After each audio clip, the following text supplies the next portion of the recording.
Haziran ayı içerisinde 14, 15 ve 16 tarihlerinde İstanbul'umuzda yağan sağanak yağmur nedeniyle ve belediyeye ait olan logarların tıkanması sebebiyle komple logarların suyu benim evimin içine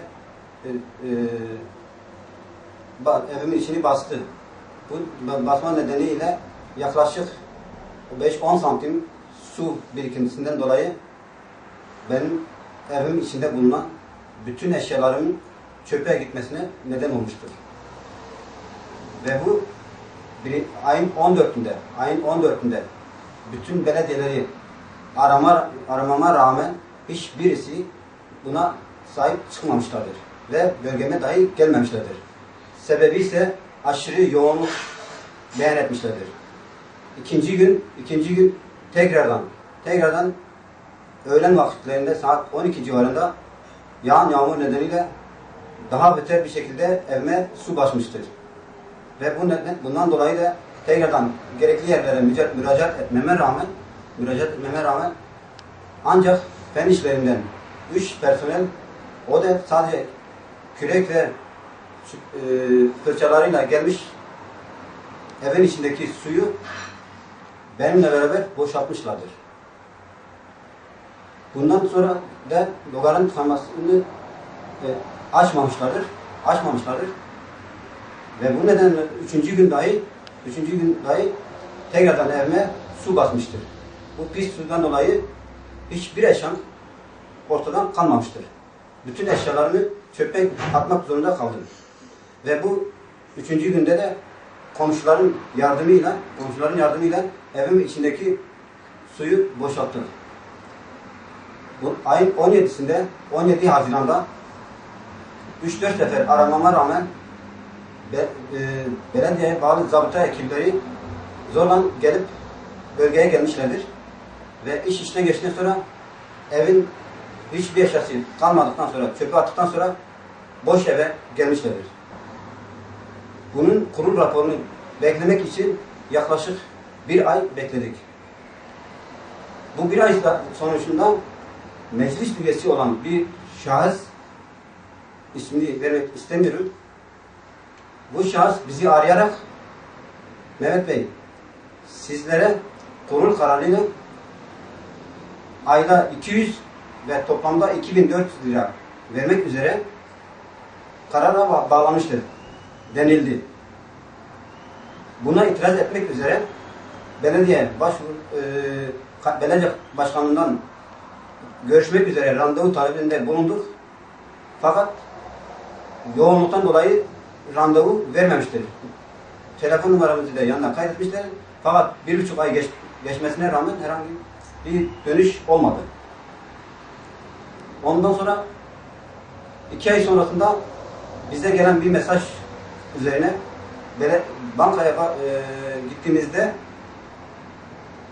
bize verilen sözün aylık 200 lira değil, aylık 100 lira olarak toplamda 800 lira yoksulluk parası olarak, bu afet parası değil, yoksulluk olarak bizi yoksulluklar sınıfına bırakarak o şekilde para yapmışlar. Ve bunda bir yanlışlık olabileceğini düşünerek daha önceden bize 200 lira beyanında bulunan meclis üyesini arayarak bu durumun neden kaynaklandığını sorduğumuzda benim yapabileceğim bir şey yok, yanlışlık olmuş olabilir, ben günde 500 kişiyle uğraşıyorum, şu anda müsait değilim diye kulak ardı etmiştir.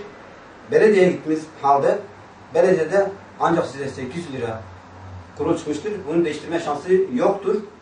Ancak bu 8 ay bittikten sonra tekrardan başvurmanız gerekiyor. Ki yoksulluk parasını alabilmeniz için. Ben yoksulluk parasını istemiyorum. Ben bir vatandaş olarak bu yaklaşık 7-8 bin lira benim zararım olmuştur. Ve bu zararın karşılanmasını istiyorum. Ben bir güvenlik görevlisi olarak, aylık olarak benim aldığım maaş bellidir. Ben 4 çocuk babasıyım ve evim kira. Ben bu yardımı belediyeden ya da yetkili kuruluşlardan talep etmezsem kimden edeceğim? İkinci bir konu, bu konuyu tekrardan kaymakamlığa dilekçeyle başvurduk. Kaymakamlık yetkilileri gelip evde gerekli tutanak tutmuştur. Yaklaşık 15-20 gün sonrası mahalle muhtarımızın vasıtası ile kaymakamlığın bunu reddettiğini açıklamışlardır. Bir diğer konu, aynı gün, yani bu olay olduktan bir gün sonrası, yani 4. gün belediye bağlı zapta ekiplerince gelmiş olup şu elimde bulunduğunuz tutanağı tutmuştur ve tutanağın arızanın olmayan bir yeri gösterip sorunu İSKİ'ye aktarmışlardır. Sorunu kendi üstlerinde atıp İSKİ'ye atmışlardır. Ve İSKİ'de karşımızda bulunan askeriyenin içinde logarın tıkanmasını 10 gün sonrası bana bildirmişlerdir ve logarın açıldığını belirtmişlerdir.